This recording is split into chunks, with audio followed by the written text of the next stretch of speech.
I'm hypnotized by you. I can't do what you say. I'm hypnotized by you.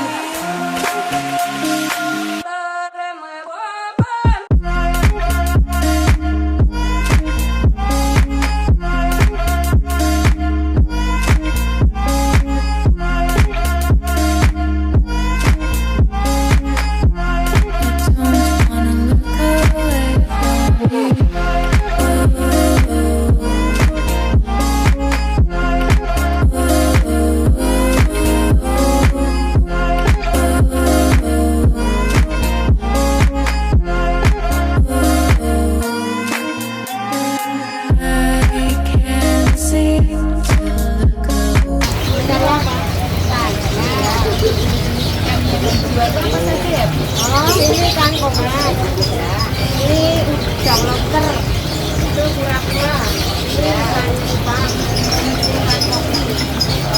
Kalau yang cupangnya gimana ibu? Ini cupang di botol-botol ini, cupang. Ini satunya berapa?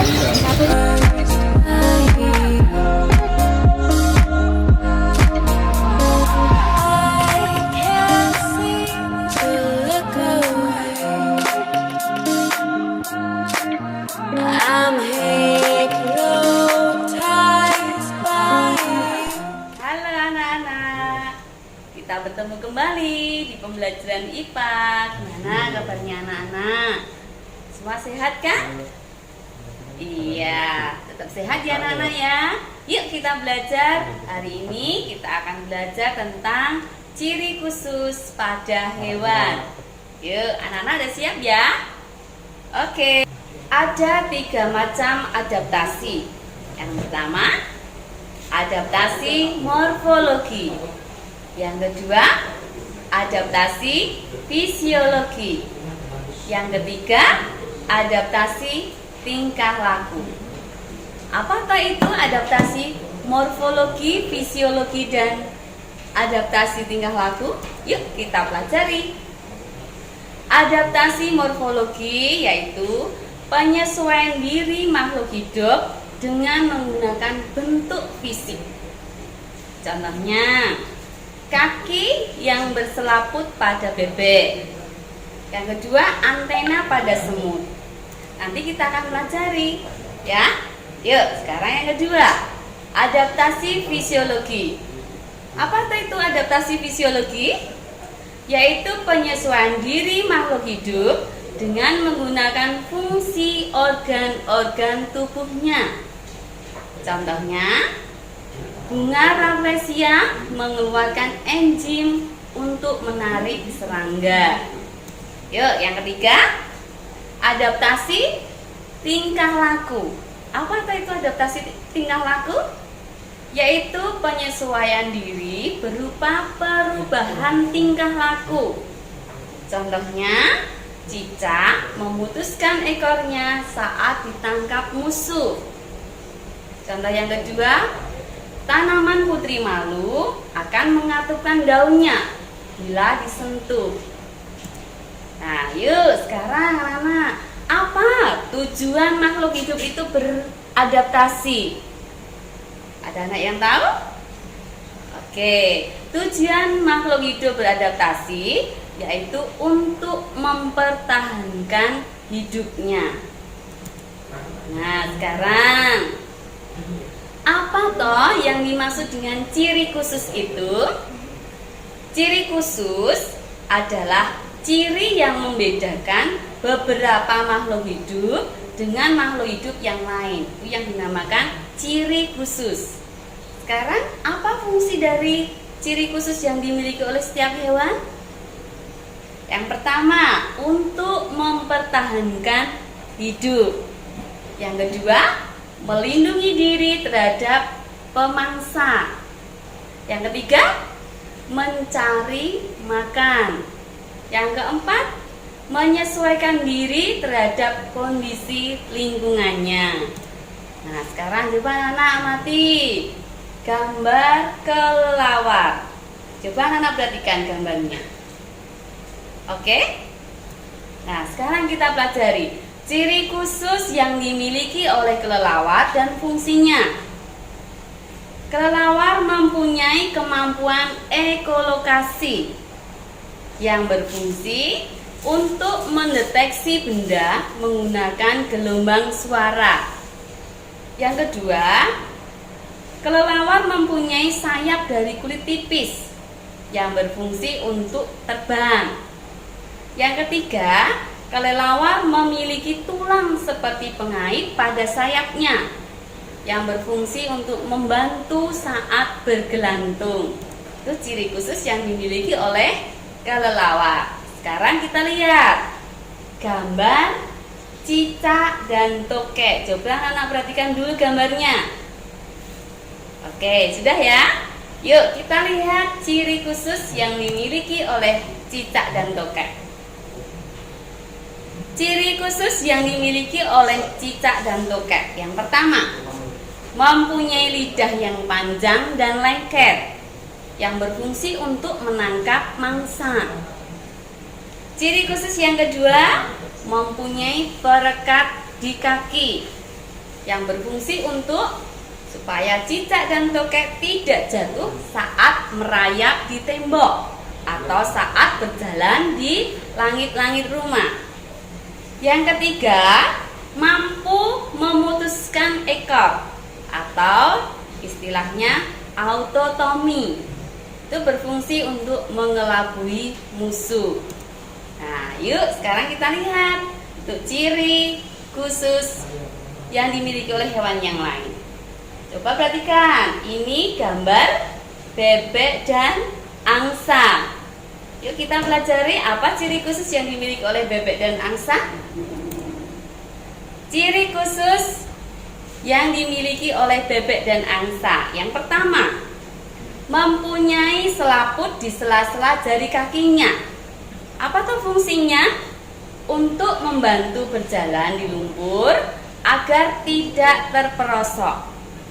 Ciri yang kedua, mempunyai paruh yang berbentuk sudu, memiliki semacam penyaring yang berfungsi untuk menyaring makanan dari air atau lumpur. Ciri yang ketiga, memiliki kelenjar minyak di dekat ekor yang berfungsi untuk menghasilkan minyak agar bulu tidak basah saat berenang. Nah, itu adalah ciri khusus dan fungsi yang dimiliki oleh bebek dan angsa.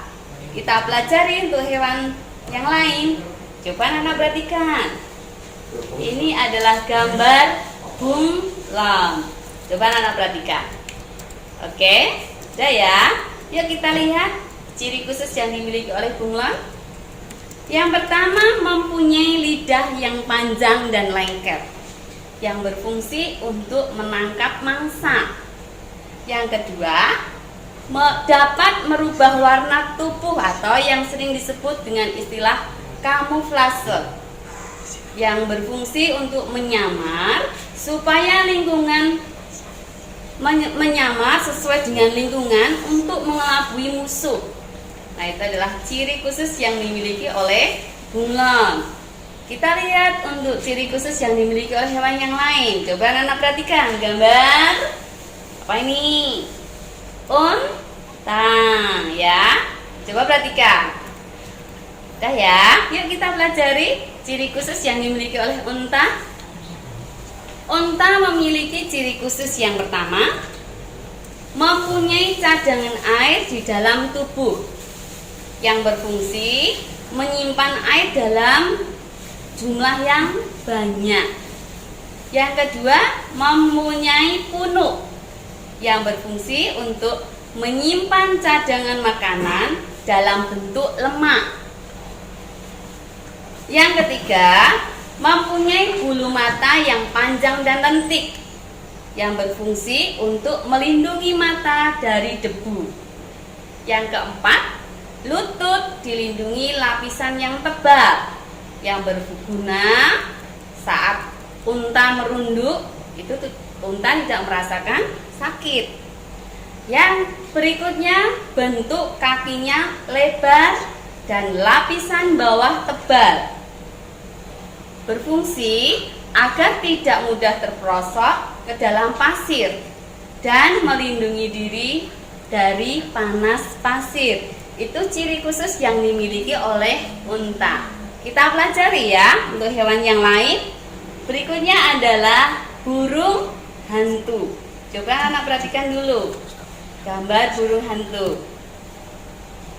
Yuk kita pelajari ciri khusus yang dimiliki oleh burung hantu. Anak masih semangat ya untuk belajar ya. Yuk, ciri khusus yang dimiliki burung hantu yang pertama, mempunyai mata yang tajam yang berfungsi untuk melihat dengan jelas pada malam hari. Yang kedua, mempunyai pendengaran yang tajam yang berfungsi untuk mendengarkan suara dengan jelas.